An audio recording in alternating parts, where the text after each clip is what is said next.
मैया अपन चरण में चुले रे।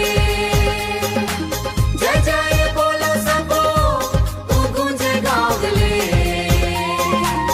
आगे आगे मैया पीछे भक्तन टोले।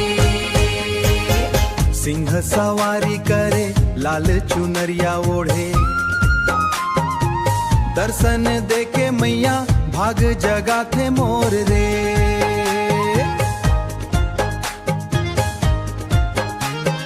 भक्त मन के झोली खुशियों ले भर दे, सुना जिंदगी मादाई भक्तियों ले भर दे, सुना जिंदगी मादाई भक्ति रंग भर दे वो।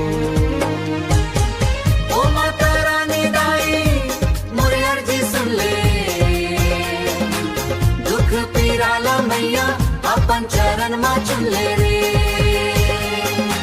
जय जय बोलो सबो तू गूंजे गावले,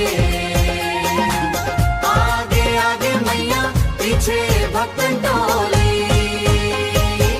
ढोल मंजीरा बाजे जस गीत गूंजे, मैया के महिमा सुन मन हर झूमे। ओ माता रानी दाई तुर महिमा भारी, संकट हर ले तुस दाई, दाई जग जननी हमारी।